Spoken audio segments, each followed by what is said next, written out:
I'm Devorah Wallen, and I'd like to share my Tea for Two, my Torah thought for 2 minutes, more or less. This week's Torah portion is suspended in lieu of the Passover readings. Passover commemorates our exodus from Egypt, the archetypal exile of all exiles. In a country like the United States, or other free countries, we take for granted our inalienable rights from God, such as freedom of movement, freedom of religion, freedom of speech, and more. Ironically, since last Pesach, COVID has reminded us about the value of freedom. Maybe this has given us a greater appreciation for what freedom means. If we've taken our quarantine constructively, our exile from friends, family, entertainment, travel, and more has given us the ability to go inside, so to speak, and think more deeply into our spiritual lives, our blessings, values, and freedoms. Although Passover is just this week, and it has a historical commemoration, its lessons are relevant always. I'd like to share a short insight to bring into the remainder of your holiday, as well as throughout the year. The word Seder alone is fascinating. It means order.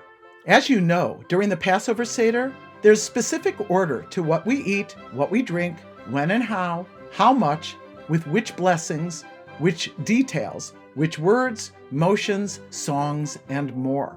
At the same time, the word Pesach means jumping over, passing over, or transcending. The message of the phrase Passover Seder appears self-contradictory. However, one message is, although we need to have knowledge, we need to conduct things according to intellect and Seder or order, we also need to remember that God, His holy Torah, that which is eternal and transcendent, need to infuse the carefully ordered and mundane aspects of our lives. During the Seder, we focus on the children. They ask 4 questions.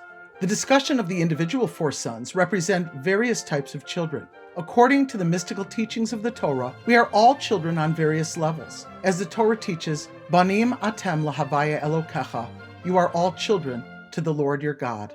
The sons of the Haggadah are wise, wicked, simple, and the one who does not know what to ask. Each of us has the wise son within us.